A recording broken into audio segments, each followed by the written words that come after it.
Bonjour à tous et bienvenue sur ma chaîne, c'est Ankogem.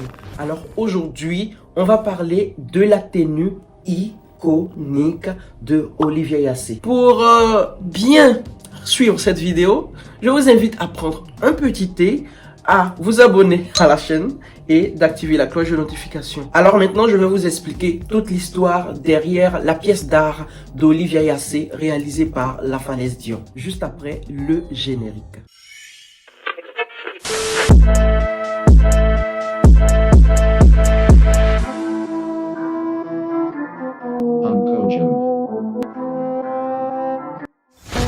La tenue de Olivier Yassé est une tenue vraiment iconique, comme je l'ai dit au début de la vidéo, parce qu'elle a pris plus de 720 heures pour sa confection. Plus de 20 personnes ont participé, dont 8 artisans et 12 personnes seulement pour la couture. Vous connaissez La Falaise Dion? Si ce n'est pas le cas, je vous explique juste un peu, histoire de vous mettre dans le bain. En fait, La Falaise Dion est une designer, artiste ivoirienne, qui a été révélée dans l'un des clips de Beyoncé. Beyoncé a utilisé l'une de ses pièces dans l'un de ses clips.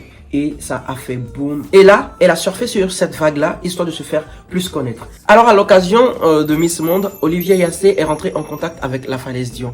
Et là, naît une collaboration épique, une collaboration qui va rendre La Falaise Dion plus connu et sublimer Olivier Yassé au devant des projecteurs à Miss Monde. Alors, parlons un peu de la coiffe. La coiffe d'Olivier Yassé représente le portrait d'une femme africaine portant un pagne sur la tête.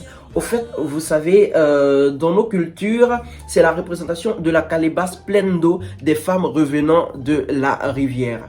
Alors, les femmes Akan, les femmes, disons, africaines en général le font.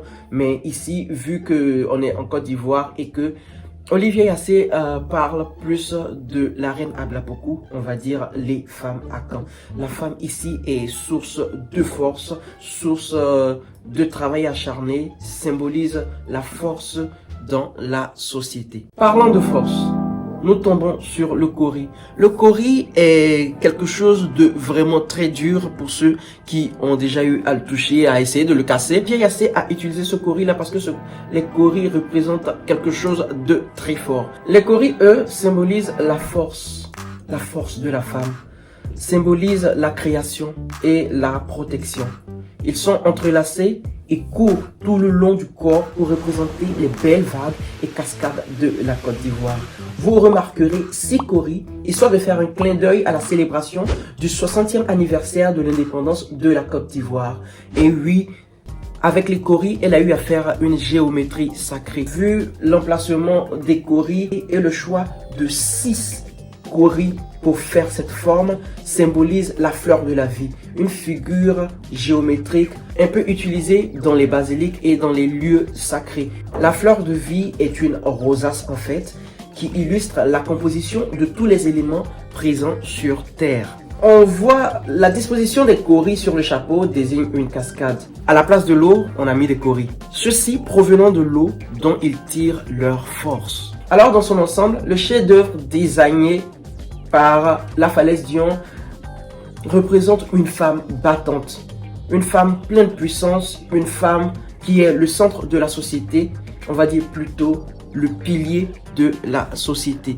Alors, c'était Ankogem. Merci d'avoir regardé cette vidéo. N'oubliez pas de vous abonner, d'activer la cloche de notification pour ne rater aucune des autres nouvelles vidéos. Aussi, n'oubliez pas de liker toutes les publications liées à Olivier Yassé, car tout ceci compte dans le vote multimédia. Allez aussi liker les vidéos, les photos sur Mobstar, histoire de propulser Olivier Yassé au rang de Miss Monde le 16 décembre prochain. Merci beaucoup d'avoir suivi cette vidéo. C'était Ankogem.